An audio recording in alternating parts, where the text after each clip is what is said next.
Today is Fan Appreciation Day on the Smoking Tire. Now, Tom thinks that if we release all these balloons out of the back of this Outback from the highest point we can find in LA, someone's going to find one, it's going to have my business card on it, and they're going to call me up, and I'm going to give them away a t-shirt. What are the odds that someone actually finds a balloon in LA? You got 5 balloons. So maybe... Alright, I'm so convinced this isn't going to work. I'll tell you what, this balloon with the heart on it, I will put a little extra something on it. Tell you what, if any of you guys find this white balloon, I will attach, in addition to the t-shirt, I'll give you guys a date with my girlfriend. How about that?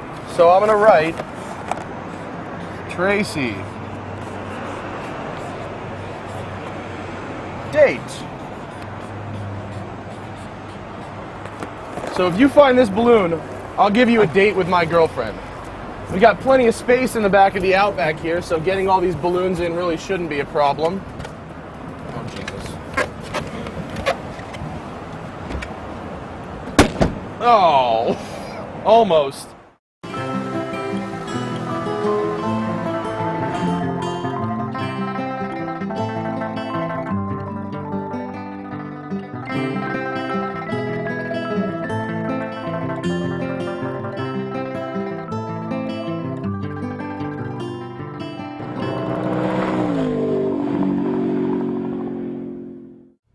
Setting off balloons would be silly if we didn't have a car to talk about, so here's the car. 2010 Subaru Outback, 3.6R model, and the R does not stand for racing. In fact, I don't have the first clue what it stands for, but the flat 6 makes 256 horsepower, 247 pound-feet of torque, which is good enough to make this thing go 0 to 60 in 7.5 seconds. Not bad, but certainly not sports car numbers. It's important when you're driving a car like this to kind of manage your expectations. For instance, if I get in this car expecting it to be sporty because it's the top of the line trim, I will find myself sorely mistaken. The car is set up to do the kind of driving that an outdoorsy person would do in a place with snow, maybe some dirt, and some potholes. And what that means is the suspension is nice and squishy. Lots of body roll in the corners, but this thing absorbs bumps like no road car I've ever driven. The Outback has grown significantly in size for the 2010 year, and although it looks like a big, almost crossover from the outside, what that means is you get a lot more space on the inside. Front and rear headroom and legroom are superior, as is the gigantic amount of trunk space you have in this thing.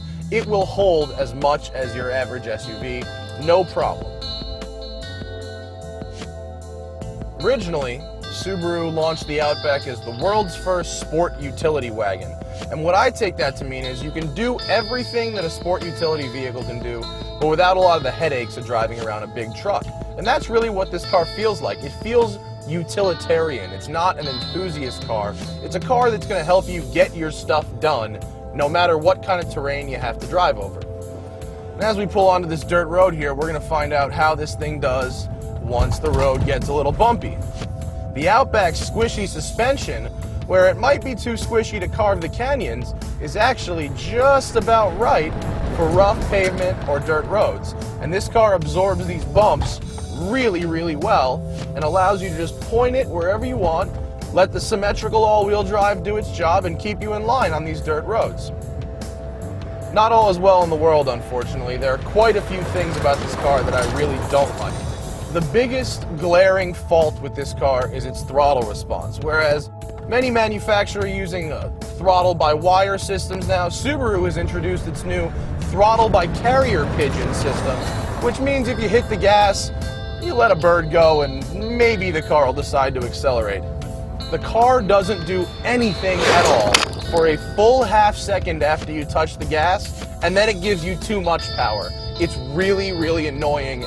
The other thing is, the engine, although it pulls this car acceptably, it doesn't really sound very good. You think flat 6, you think Porsche, racing, that kind of stuff? None of that with this car. Honestly, it sounds more like a late 80s American V6 than a Porsche engine. It sounds like there's sand running around in the engine and just makes this harsh kind of noise when you drive. The Outback's starting price of $23,000 is perfectly reasonable considering the car's space and capabilities, really a great value. But our $34,000 test car has all kinds of upgrades that I actually don't think fit the bill. The nav system works, but it's not very intuitive. You have to hit the disclaimer every time you use it, and the iPod interface is terrible. How is it going to recognize that I'm plugging in an iPod and yet not show me track or artist names or any kind of information about the music? It's silly. While the steering wheel and seats are upholstered in nice leather, the top of the dash and all these things are hard plastic, and what really bothers me, listen to this. What really bothers me is the shifter, which makes this horrible noise, and I'll stop and listen. Here we go. Listen to this. Hear that? Even with the soft touch plastics on there, that's still a pretty cheap sounding racket to come from a shifter in a $35,000 car. The last thing I don't like about this car is the useless miles per gallon gauge, which is really just an inverse throttle position gauge. Of course my gas mileage is going to suck when I'm flat out. Show me a number I can actually use. The bottom line on the Outback is this. At a base level, it's a fantastic value. But once you start loading in the options, its value goes out the window really quickly. My advice, buy a base model and get the extra stuff you need yourself. Oh, this is a good spot. Let's launch some balloons.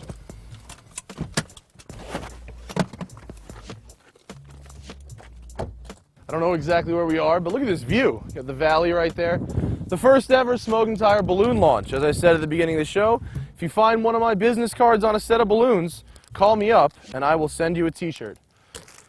We've only got 4 sets of balloons. This is never going to work. There's one. Clear the power lines! All right. There's the first one. Second one. Oh my God. There goes another. Number 3. Bye-bye. Is it going to clear? Oh, they're cruising. Here we go. As I said before, I've included the Win a Date with Matt's Girlfriend balloon here. Hopefully this one will get past the power lines too. Come on, baby. Rise. Let's see if any of you guys actually call me. All right, let's go back to LA. Who is it? All right. Hello? Hello? Hello. Hello? Hello, Masala. How are you? It's Andre Charbonneau. Andre? How you doing, man? I'm doing great. How are things with Tracy? Huh? Oh, Tracy's okay. Why? How are you doing? What's up? No, I just think about the evening we spent together, and we have such a great time, you know. And I just calling to see how your girlfriend is doing. Not fiancée yet, huh? I mean, she's okay. She's doing her thing. Great. So when do I come and collect her, huh? What do you mean? When do I come and collect my prize, which is Your girlfriend, not fiancée, Tracy, huh? What do you mean? I find something that belongs to you that come down from the sky in the shape of a balloon. So it's a collect Tracy date. So I Called to collect the Tracy date, huh? I'm gonna have to call you back on that one, dude. Hello? Ah, he hung up. But I still want to collect Tracy date. And right now, it's time for celebration, huh? I think we have good time, me and Tracy. Alors, Well, I think we have nice time, me and Tracy.